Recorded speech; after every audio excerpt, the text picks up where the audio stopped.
talking about having a regimen. Yeah. It's having a regimen, not waiting until I'm so deep into a mental crisis or a mental health crisis to use cannabis. And CBD, CBN, and CBG are my best friends. And welcome back to the Brunch podcast. I'm your co-host, Losia. And I'm your co-host, Ashley. And we have made it to season 2. Yes. So excited to be here and live in the flesh. Video, on camera, doing the thing. I know you guys are so ready and excited to see us, and we are here to bring you the grown woman's guide to cannabis. Absolutely. That's what season 2 is all about. We're bringing some of your favorites and some new faces of women that are in and around the cannabis space, and most importantly, women that are about the health and wellness and sanity of women that are, maturing. I'm excited to see it all come together. Like when you talk about the Grown Woman's Guide, just the ability to speak to different aspects of womanhood and that intersection with the cannabis plant. That's what we're getting in season 2. Yeah. So definitely hit that subscribe button on YouTube and Spotify. That is the Bud Brunch. On everything. And so you don't miss a great episode of season 2. Actually, I have a question. I'm listening. Now, today's chapter is on cannabis and caregiving. It is. Where healing the ones that are typically the healer. Yeah. Is what we're going to be really diving into. But I have a question. When was the last time, you actually stopped and asked yourself, like, who's holding you together? Who's keeping things together for you? Or, like, who's the one that really, really has your back? Like, you have everybody else's back. It was like one of those echoing, I guess, sentiments on one of the reality shows that I watched, The Bell Collective. And it was something that she just felt like a lot of people around her were letting her down, because when she shows up for people, like, she goes above and beyond. Yeah. Even if she's going through a struggle. So, Buds, we want to know too, when's the last time somebody was like, hey, I got you, don't have to worry about this? Or or do you have somebody that you can turn to when you're overwhelmed with the everyday struggles of life or hurdles of life, and you can just be like, hey, I need a minute, and they can step right in and be supportive of you in whatever way you need. Drop that in the comments under this episode on YouTube and Spotify. That's, again, the Bud Brunch. On everything. I don't think the people who are usually like the strong ones that hold everyone together, I don't think they stop and think about themselves. I think that's the issue. Even if they do have support and friends who would be there for them, it's the not stopping to recognize that you do have those support systems and to actually use them, which is the sad part about it. Yeah, so, I think definitely the asking for help thing is where I know I fall short at times of just knowing when to be like, stop trying to do it on your own and get the help that you need so that you can, focus on other things, or to be able to just focus on yourself. Yeah. Take care of yourself. Have a day. Yeah, definitely, for sure. And that reminds me of a home cultivation word, because I am Grow with Losia, your favorite home grower. Yes, you are. And I'm bringing you cultivation words that really apply to our lives as we go through this Grown Woman's Guide to Cannabis. That's cute. I love that. So today's word is dormant. Okay, talk to me, because I'm not the cultivator. So when a plant goes dormant, it stops growing. It right at the stage that it is. So, like, let's say, for instance, you're transferring a plant. I see you have a lot of house plants. Yes. So you are familiar with repotting. Yes. Sometimes in that process of repotting, the plant gets shocked in its new environment, and while it adjusts to that new environment, it doesn't grow. It just stays exactly the same. And in wildlife, nature, usually around the winter time, that's when, like, some plants will even retreat back into the ground to stay away from the elements so that they can, again, flourish. Rebloom in the springtime. So, but sometimes, and I feel like in our lives when we are on that go mode, we really are just suppressing our best self. Yeah. Because we can't be our best selves and be there for everybody and not take time for self-care. Very true. But in that same state, while the plant is dormant, is recharging.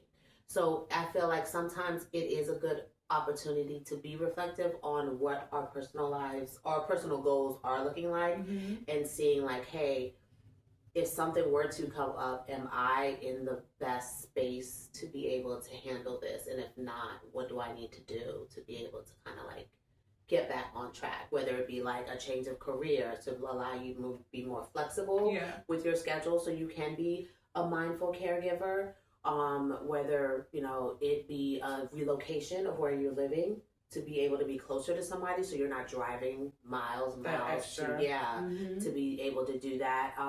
Maybe getting a nanny or somebody to live in so to help with that. That would be great. So so just so dormant is the word of the day. If you want to check out more about home cultivation, hit me up and growwithlisa.com. That's 1W because I am the one and only. So basically dormant is that grow word of the day is telling us that it's okay to stop going and going and going and going and to recharge. And to recharge. Absolutely. The recharge is necessary so that you can go into your full bloom. I like that. I love that actually. Yay. Thank you. But you know what I love more? No, tell me. Is that we get to go into your healing journey about when you were a caregiver. Yeah. Because you are our first guest. On season 2, yeah. Yes. So, Ashley, you have spent your entire adult life caring for others. Yeah. In some capacity. And really watching people to transition. First your mom, then your aunt very soon after, and I'm sure other people in your life, you know, that you've experienced their transition. And, you know, while, again, going for your master's degree, changing careers, or changing, you know, agencies, like, employers. Just a lot. But I feel like it's a really important chapter for us to start in because everybody experiences that. Now, we deal with grief in our different ways, but at the end of the day, we have to find a way to recharge and rebuild and heal so that we can get back to our communities that need us. Definitely was a learning curve, absolutely. All right, well, let's get into it. Well, I guess it's my turn now. Yeah. Are you ready, buds? Pour up. Roll up. Let's talk. Welcome to the show, Ashley. Thank you. I love being interviewed. This is so fun. Being the interviewee on the other side. It is. And I'm glad that you are being vulnerable enough to be able to talk about such a sensitive subject that we're going to be discussing today. But before we get into that, I do want to know, what is one product that you think that what cannabis related products do you think that every woman should be using? I would have to say for all women, it would have to be a low dose product, and it could be whatever product you want it to be. But I think that all women should be consuming something low dose, because even though we need the benefits of the plant, we can't always be intoxicated. We can't always be high. So I think all women, just to be able to deal with the challenges of everyday life, need to have something on hand that's low dose, so you can get that relaxing, that like anti-anxiety. Almost like a picker-upper. Yeah. Even if it's got to be in the morning, child, even if you're dealing with your kids, whatever, you need something low dose so that you can still be able to function at your highest, but also get your dose of cannabis, your dose of THC. Well, speaking of low dose, we're getting into our What's in Your Glass segment, because I feel like before we get into this, I should probably medicate. Yeah, you should. You absolutely should. But you brought something, one of your personal, not one of your personal favorites. One of my favorites to recommend to my clients. There we go. My consultant. That's what I was trying Absolutely. to say. For Cannabis. Yes. .com. Check her out. And if you want to be a client, yes, check me out on cannabisashley.com. But this is one of my favorite tinctures. It is low dose. It's called Dawn. And it's different because it has a combination of cannabinoids when we're talking about that entourage effect. It has the THC, very little, 2.5 milligrams. It has THCV, which is that skinny cannabinoid that I talk about on the Medical Minute Season 1. And it also has some CBD in there. And it's a combination of all three that's very calming. But again, like I talked about, it's low dose. It's not going to have you on couch lock. You're going to be able to go to the gym, do the school pickup, whatever y'all moms do out there. You can be able to walk the dog, all of that. Well, let me see. I want to try some. Yes, it's a tincture. Okay, a tincture. And what is a tincture? So it's basically cannabis in liquid form. This is oil-based, so you can use it in a few different ways. You can put it directly on food. You can put it in some hot tea, which we have for you today. Half a dropper full is good. Okay, half a dropper full is good. Okay. And what I also love about tinctures is you can use it sublingually. So that just means right under your tongue. It gets into your system faster because it doesn't have to go through that first pass metabolism by digesting it or eating it. So it's quicker onset. What do you think? It is oil-based, so it might have a little bit of a taste. But when you put it in hot beverages, strong, yeah. When you put it in hot beverages, you definitely don't want to put it on like a soda or something cold, because the oil will just sit on top. But I'm a tea lover. Okay. And so it's perfect for like your morning tea. So if you're doing a consultation, who would you recommend this for, or in what way would you recommend them to use it? So primarily, I love this for people who don't smoke, because I'm never going to recommend a product, hemp or otherwise, to smoke if you're not a smoker, because you're less likely to use it. And so for someone who is cannabis naive or have never used cannabis before, I'm going to recommend a tincture for them. Absolutely. Okay, well, I hope I would like your recommendation. We will find out towards the end of the show when we get my feedback, and you can see how this tincture has impacted me today. Okay? I'm excited to get your feedback. Okay, well, for sure. We'll definitely get to that. Now, Ashley. Now, why do you have to be so extra? Because it's time to get serious. If I had glasses, I'd put my Oprah glasses on. She thinks she Oprah, y'all, and I'm Gail, which I don't disagree with. Okay. I'm okay being Gail. Okay. Hey, Oprah. Hey, Gail, girl. Right. How y'all doing? Okay. But yeah, no, we want to get into the chapter of caregiving and cannabis, because you yourself, again, have been a caregiver for your most of your adult life, and what that also included was your place of employment. Absolutely. Being in behavioral health at the same time while you're caregiving at home, taking care of family members. So, I mean, how do you balance all of that? You've got, grief, because the inevitable, is going to happen. It's just a matter of time. Then you have burnout from work, constantly having to deal and take on people's grief on a daily basis. But you're also an adult, so you have responsibilities, bills, my dog. Yeah, Nina, all of those things. So how was that balancing those things? Or did you balance them? Luckily I didn't have to balance work for long, but I have been working in the behavioral health field since 2013. I've always worked with people who have either severe and persistent mental illnesses or substance abuse. And up until my last job, which I currently work for an agency in DC, but I was blessed that when my mom got really sick, when she was really ill, they allowed me to leave. I had just started the job, child. I had just got there. Wow. But they allowed me to have 8 weeks where I could just decompress. But how was that conversation? Like, was it something that you had to fight for, or was it they were just like, Go ahead, girl. Take your time. It was a blessing. I told them what was happening. There was no question. My director was super supportive at that time. My coworkers were super supportive, and I had just met them like a month or two earlier. And they were like, fill out the paperwork at your leisure. Take the time. You know, even before it got approved, they were like, take your vacation. We will reimburse you, because I hadn't earned any vacation or sick leave at that point. So shout out to DC government. They were wonderful in assisting me with being able to be there with my mom in those last couple of months. Wow, that's amazing. Now, but you were also a student at the time as well. So I forgot about it. Yeah.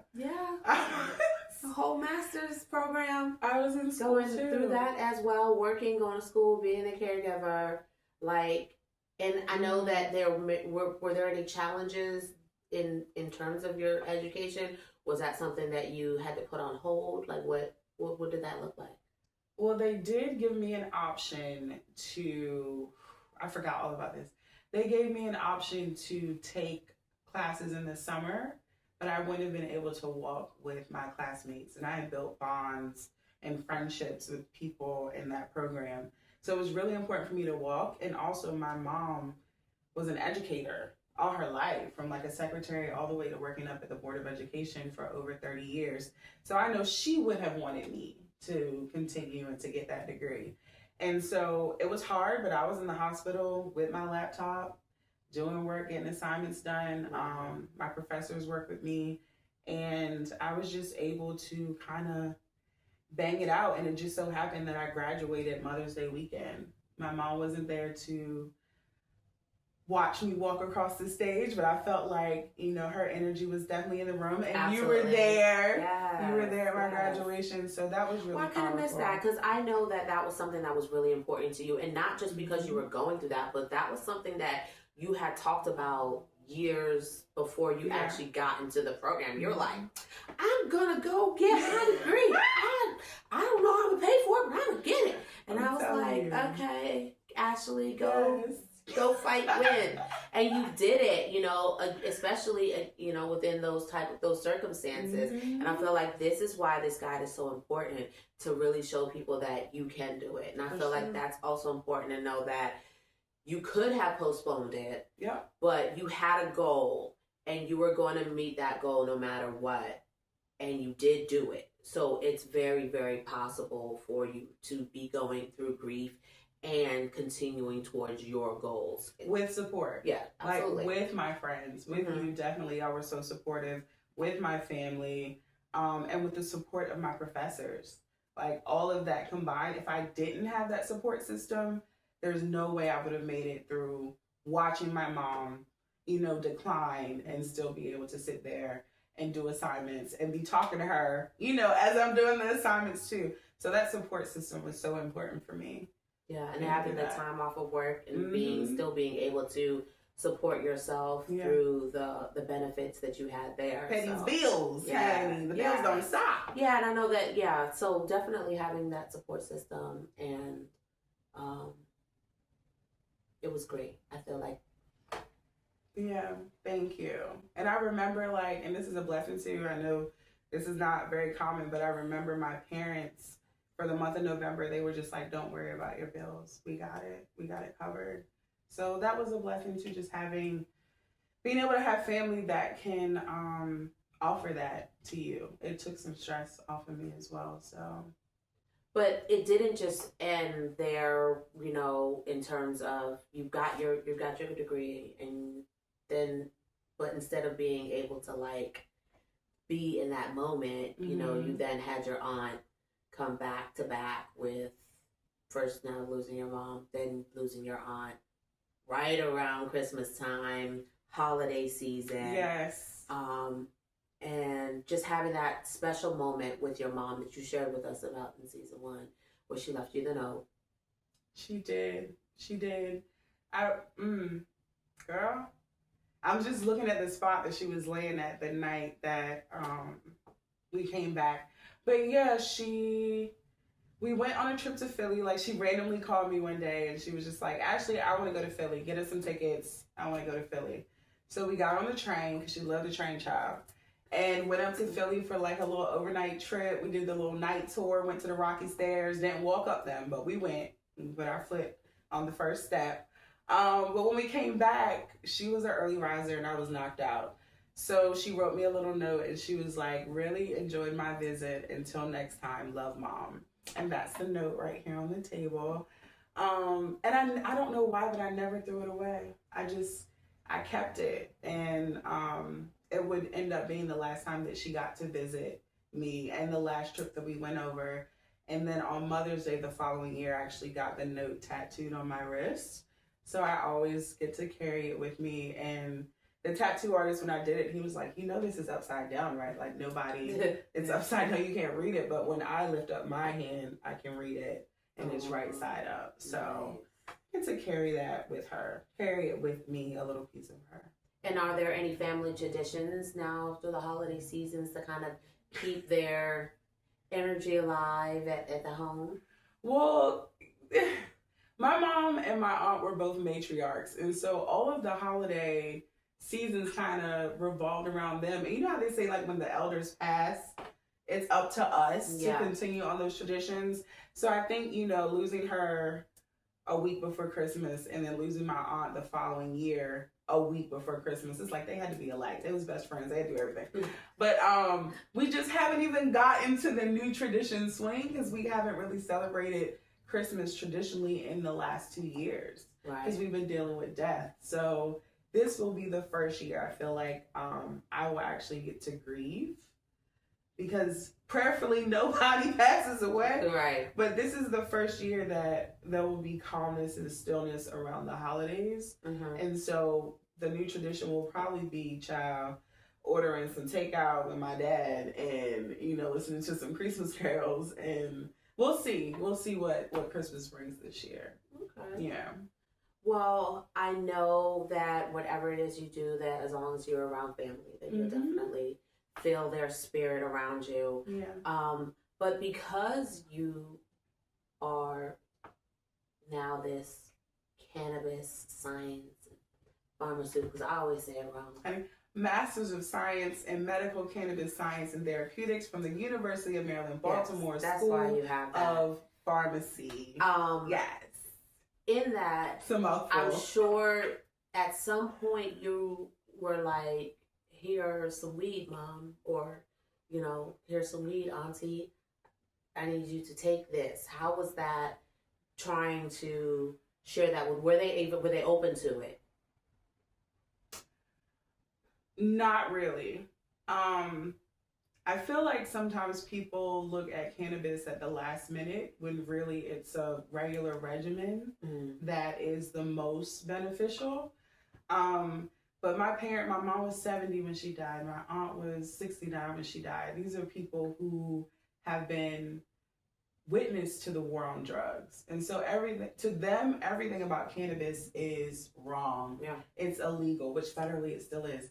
But we had a dispensary less than 2 miles from my house. But even still, and with me getting my degree, it was like pulling teeth, trying to get them to use it. Now, there were times, because my mom had cancer 3 times before she passed. So there were times when she would be in pain and be hurting, and she would be like, those box of chocolates. She was like, can you grab me a box of chocolates on your way home? But as soon as she would get in remission and the pain would subside, I would give her a regimen and it would just fall by the wayside. And so, you met my mama. If she don't want to do it, she's not going to do it. And short of being there every night and forcing her to do it, it would just fall by the wayside. And I would check the product when I would go home to see how much of it was missing. And most of it would still be there. So it was tough. I definitely had one of those moments with my mom. Yeah. She had feet issues. So I had gotten her, somebody had given me a topical. It was like a shea butter that was infused, and I rubbed it on her feet. Yeah. And then she calls me like a couple of weeks later. She's like, it's empty. Can I get some more? I love that. And then I was just like, oh, so it worked for you. Because I didn't hear nothing from her after that. Because I rubbed it all in her feet and everything. And I just quietly left it there. But before that, I had given her another container and she never used it. And I was just so like, I was mad, but also in the same breath, I didn't use it on her, so she didn't know the impact it would have on her. Yeah. So, definitely being able to not just talk about it with them, but just actually demonstrating how that works is a really great way to kind of like break that barrier with them. But, I feel like sometimes we can't get across to them until it's too late or until we've gotten past a certain point. Was there ever a time where they were kind of like looking to you to be like, wait, Ashley might have the answer and let's get the answer? She was literally, it was a day before she went into ICU. And I remember them calling me and telling me she was back in the hospital. And of course, I'm like hitting the dispensaries where I know they have certain products. I was able to get RSO from Cannabis. I was able to get some capsules because my mom was not a smoker at all from Anacostia Organics right down the street. And I brought all this stuff. I had all of these things. And I'm like feeling like I can come in and save the world, right? And then you get there and the reality hits you. And this is something I learned in my program, is that medical frailty plays a part in the effectiveness of cannabis. And so when someone is already not eating, they're in kidney or liver failure, and their body isn't able to process cannabis in the way that we can, their endocannabinoid system is already shut down. And so I just remember like being in the hospital room, and my dad was like, well, isn't there something you can do? And it broke my heart because I knew there was a very, very low chance that any of this would be effective. Even though I went around and spent almost $1,000 gathering this stuff, it's just so important to have a cannabis regimen while the patient is still able to receive it, while their endocannabinoid system is still active. And there's research that's published in the Palliative Medicine and the Journal of Pain and Symptom Management that talks about the importance of having a cannabis regimen before the patient gets too far gone or too far in their illness. And I'll definitely put something on cannabisashley.com that talks about that more in depth, but it's not a cure-all. And that's probably the most important thing that I learned in my program. Sometimes we can get so passionate about the plant, like cannabis is great, it's medicine, it can fix anything, and that's just not the case. Even though we're stimulating our endocannabinoid system through cannabis, it's not an end-all cure-all for everything, and everybody shouldn't consume every cannabinoid. So we really have to learn and dive deep into what cannabis works for us and when we should be taking it. But don't think that you can be on your deathbed and all of a sudden cannabis can bring you back from every illness. It just doesn't work that way. And it broke my heart, to tell my dad that, and we still tried, because if there's no other option and the doctor says there's nothing else we can do, at least cannabis can help make your loved one, friend, family, whatever, comfortable without using opiates. And so at the end, my mom didn't have to take any opiates. She was able to use that RSO to transition comfortably. So we were able to do that for her. Yeah. That's powerful. Mm-hmm. That's by the power of the plant. I'm telling you. But and now you had some great support system, which again was a wonderful blessing. But at any point in time where you kind of like, I need help, or I need to pause or stop or, take a breather. Absolutely. Anytime. I think you feel that way. And what did you do? I felt like that over and over, driving back and forth from DC to Baltimore every day. Yeah. Like just going and seeing her in the hospital. And shout out to my dad. That man didn't leave from the time my mom went into the hospital until she passed away. He did not leave that room. He did not go outside. But yeah, it was at the point where she left ICU and they were like, there's nothing we can do. And we moved her home on hospice care. That was the first time I was just like, whew.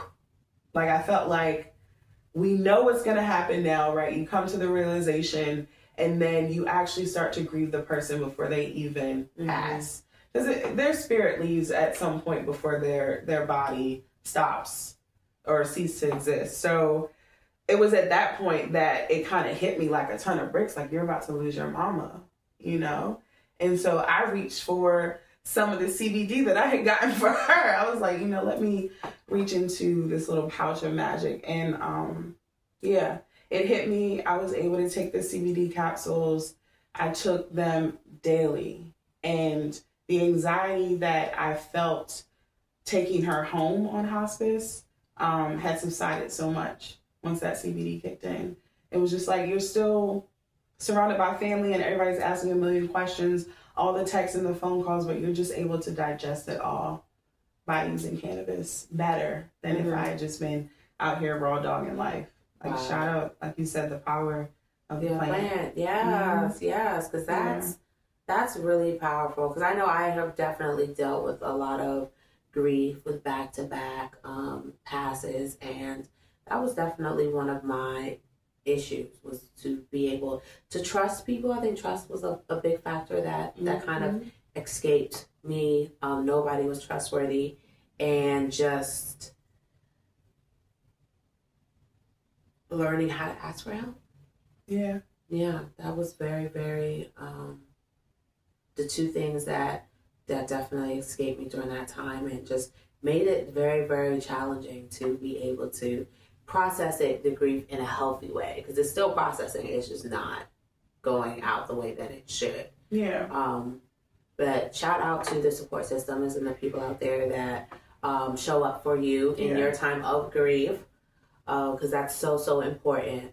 But what would you tell somebody? Because I remember a time that, when cannabis was first made recreational in DC, as Growth Lisa, my brand, I was out there promoting home cultivation. I would, wherever I go, I'd be like, or I would have a shirt or something on that, would reflect that I am in about that life. Yeah. And I had the hat.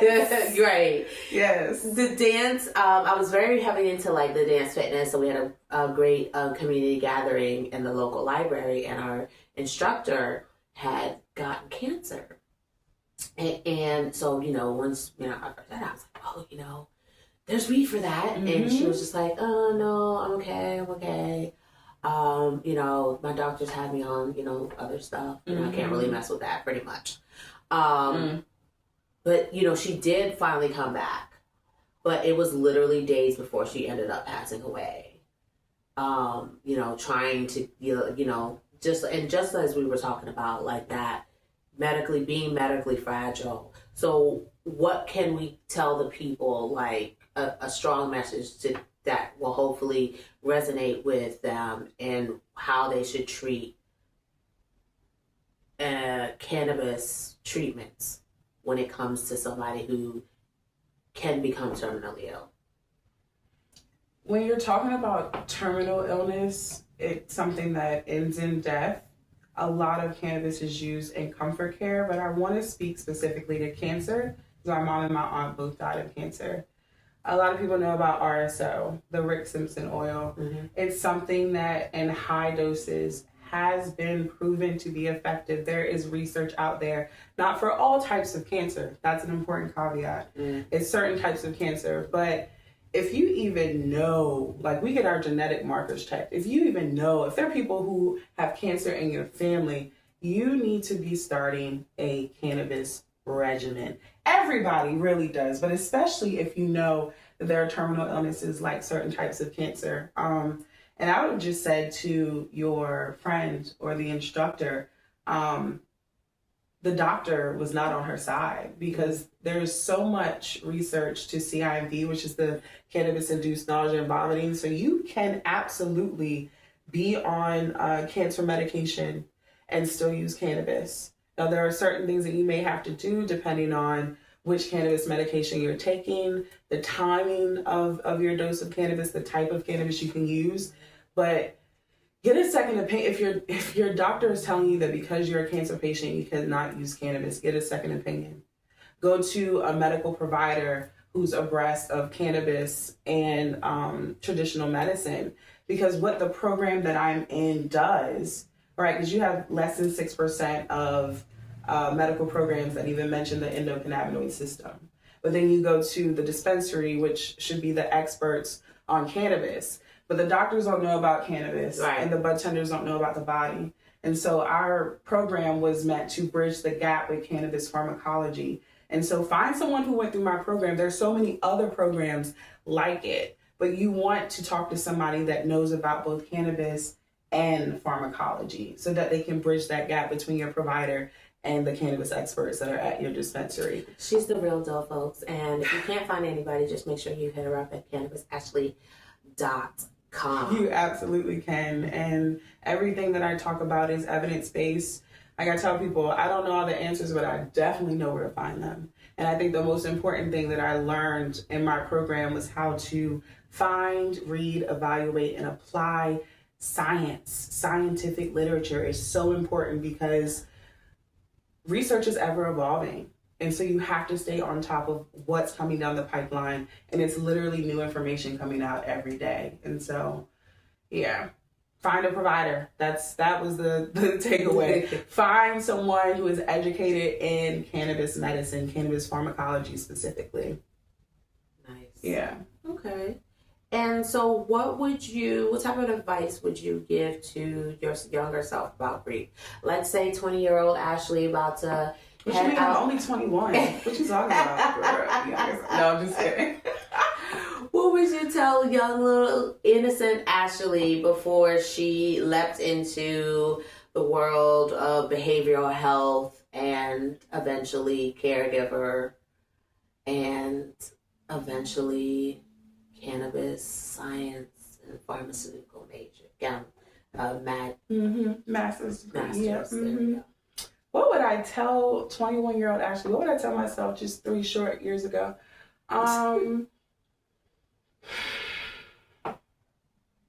That it is okay. It sounds so cliche, but it is okay not to be okay. It is okay to cry. I think a lot of times we hold in those tears. Either we have kids or we're at work and we think that we cannot release. Cry in the shower, child. Water is healing and cleansing. Even if you have to do it in the shower and wipe your tears when you're drying off your body and go back out into the world, that it's okay to cry and to release that. I cried before this interview because I knew I was going to have to talk about my mama and my aunt. But yeah, you have to forgive yourself for being weak or doing things that are perceived to be weak. Yeah. Now you come from a line of strong women. What advice would you have for the women who are designated as the strong friend, strong daughter, or just like the strong go-to person in their family? I think it piggybacks on the last question. Find moments where you can be weak, where you're not expected to be strong. And lean on yourself, even if you can't find a support system or you don't want to ask for help. The pen and the paper are so important to me. Writing down, journaling, meditating, doing small things, having your tea. Maybe I drink your tea.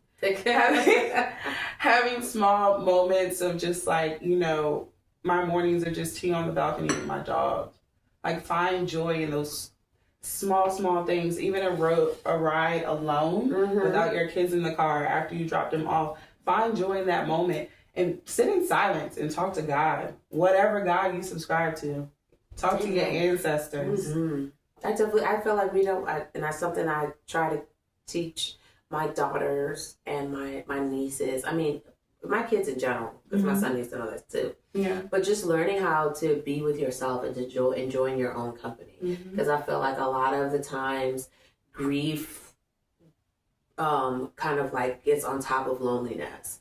And it's we feel like we have to be around people, but we don't want to be around people because we're going through what we're going through. So therefore that also it overcomes us, and just loneliness can trigger a lot of other mental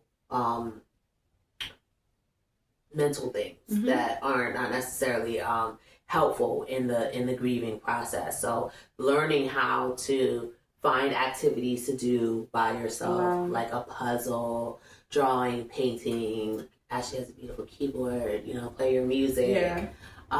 Whatever it is. I love to dance, Yep. So definitely learn how to and you don't even have to be in a period of grief to do that. Just know how to do it. Know how to be alone by yourself and not have that be an issue or anything that will just cause you to not feel loved. And I think sometimes we do that on purpose though. We surround ourselves with people so that we don't have to be alone with ourselves and with our own thoughts. Because when it slows down, it's just you and the four walls. Yeah. You have to think about stuff. You got to process stuff. And you have to come to the realization that everything is not okay. And that can be a scary thought. It can be a scary thought. So grief and cannabis, to wrap things up, how did you use cannabis to kind of help you reconnect with yourself and not get over the trauma and loss, but just kind of be able to wake up and, keep going towards your goals? I mean, I'm still continuously doing that. And it's using, I was talking about having a regimen. Yep. It's having a regimen, not waiting until I'm so deep into a mental crisis or a mental health crisis to use cannabis. And CBD, CBN, CBG are my best friends. They have a version of the tincture that is THC free. And so I wasn't lying. I have my little tea in the morning. I go out there with my dog and we sit outside and I'm by myself, other than Lolina, my Yorkie. I am by myself and it's quiet and I'm able to process. And so I can't believe I got through all this without crying. But I also talked to my mom and I talked to my aunt, and the combination of using cannabis as well as talking things out with God and my ancestors, it literally is the thing that keeps me going. That was wonderful. Yeah. Miss you, Mommy. I miss you, Auntie. Oh, those are my girls right here on the table. Me, my mother, and my aunt. They are warriors. They were warriors here on this side. They are warriors from me on the other side, and I know that they protect me. I know that they do. Absolutely. Is the teacup empty? The teacup is empty. The teacup is empty. It's empty because we gotta get back to this medical minute. Not medical minute, excuse me. Listen. What's it? We have to get to the second half of what's in your glass. Yes. So how you feeling? Well, we can't get to that yet because we gotta do the puffer pass. Oh, I forgot about the puffer pass. Okay. We gotta lighten things up just a little bit before we get back into the review of Dawn. But here we are with Puffer Pass. It's one of our favorite segments from season 1. It has made it onto season 2. Yes. So Ashley, we are going to do Puffer Pass where there's no wrong answers. Yeah, so let me issue. So this is Puffer Pass. Thank you. Where we give our guests, me today, the choice between 2 different topics, and I have to tell you which one I'm puffing on and which one I am passing to the left. Okay. Yeah. Well, I don't know. I feel like you've answered this, and so I'm going to ask it anyways. Morning tea and tincture or evening edible? Oh, that's a hard one. It really is. Let me think about it. It wasn't hard at all. It's definitely my morning tea and tincture. I'm puffing on morning tea and tincture for sure. You got to start the day in the right way, in the right mind frame, especially when you're dealing with my clients at work. CBD tincture, of course. Okay. How about stroll in the park or happy hour on Taco Tuesday for self-care? This one we leaning toward. Because I love to walk Nina in the park. We go down to Anacostia Park and have a good old time. But I love the margaritas at Mavita. Taco Tuesday, though. I can take Nina with me to Mavita because they have a patio. So I'm going to say Taco Tuesday margaritas. I'm puffing on Taco Tuesday margaritas for sure. I know that's right. I love me a good margarita on a Taco Tuesday. What about morning meditation or nighttime journaling? I am going to puff on nighttime journaling and pass on morning meditation. That is my wind down at the end of the night. It's a 2-question: did you have a good day or a bad day, and why? It's just my nightly routine. Okay, well, since we touched on grief, I think there's a different ways to like express your grief. I know we talked about crying as one of them. Yeah. But have you ever screamed into a pillow? Yes. I had to think about it. Absolutely. I don't even need the pillow, child. I live in Southeast Anacostia. It's loud out here. They're used to being loud. I will just scream, and Nina will look at me like I'm crazy. But absolutely. She'll be like, there she goes doing that crazy stuff again. My neighbors probably used to it by now. Oh, poor Nina. But yeah. Well, that was Puff or Pass. Where there are no wrong answers, just real ones. And Ashley, you passed the vibe check. Thank you, boo. Thank you. Now, back to what's in your glass, baby? How are you feeling after this Dawn Tincture? Well, it's dawned on me. This dawned on me, child. No, it's cool. This has been, it tastes like the taste. It didn't really throw off the taste. I did taste it a little bit, but it wasn't like overpowering a strong egg. I just knew that there was something else within my beverage that was not there before. Yeah. But like I said, it wasn't off-putting. It didn't have an aftertaste, and I love that about anything that you consume in the edible department, because I hate to have to taste an overpowering sense of weed or having an aftertaste. I'm cool. Yeah. Cool. But it's not. It's low dose. It's so you shouldn't be like smacked. I'm a big smoker. Yeah. I'm not big. I wouldn't say a big smoker. I'm a heavy consumer. Or no, I'm a middleweight consumer.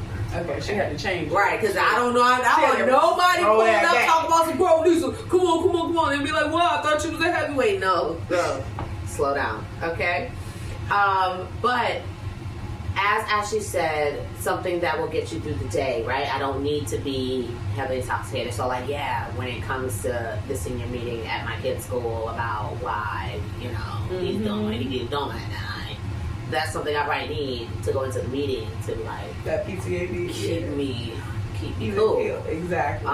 So yeah, I would definitely recommend that, especially for somebody who is not a smoker. That would be a really, really great product. So on a scale of 1 to 5, how many cheers are we giving the Dawn? I'm gonna give it 4 cheers. The only reason why is because it's oil based, and with the oil and water don't mix all the time, so like you can't necessarily put that in a drink. And for me, when it comes to a tincture, I want to kind of like sip it throughout. So you want it to be I feel like that will like limit me, and I don't really do hot tea. I'm a hot tea girl. That's so not my thing. Fun fact about me: don't come over here with no hot tea. Cheers.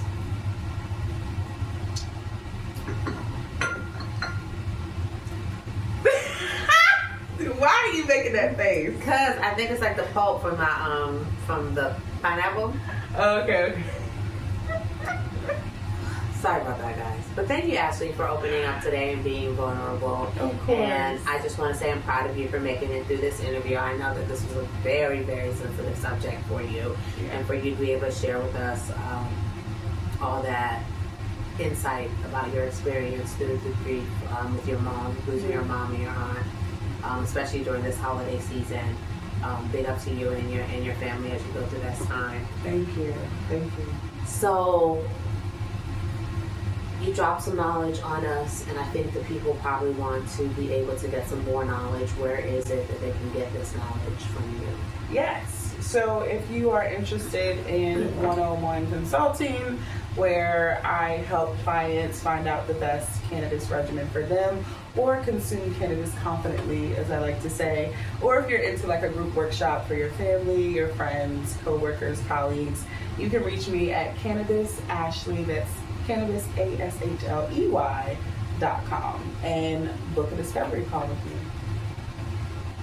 And this has been the conclusion of our very first chapter in the Grown Woman's Guide to Cannabis, and that is Cannabis and Caregiving, Healing the Healer. Yes. Thank you so much, Ashley, again for opening up to us. I think a lot of great takeaways that we took from this is that it's okay to need help. It's okay to need time or a moment to catch your breath before you get into your daily task of caregiving and life. I think that scientifically learning about there is kind of a cutoff time to where cannabis necessarily is introduced as a healing component, but there is always opportunities to use it for relief. Absolutely. So if you guys want some more information about how that process works, or if you have a family member that is going through something, I highly recommend reaching out to Cannabis Ashley, or like she said, a medical professional that has some knowledge of using cannabis as a medicine for healing. So absolutely. Just a gentle reminder that the strongest ones deserve a little bit of softness too. So check on your strong friends, especially if you know that they have a recent loss, especially during this holiday season. Check on everybody. Check on everybody. Yeah. The strong ones. People say that all the time. Check on your strong friends, because they aren't always the strong ones. Yeah, it gets to be tiring. But that is all for this sesh, buds. Thank you for vibing with us. An amazing first episode for season 2. Check back in for our upcoming episodes. I'm your co-host, Losia. And I'm your co-host, Ashley. And this is the Bud Brunch, where we do it for the culture, for the community, for the conversation. Until next time. Bye. What's up, family? We're talking from corporate to cannabis on the Grown Woman's Guide to Cannabis on the Bud Brunch podcast.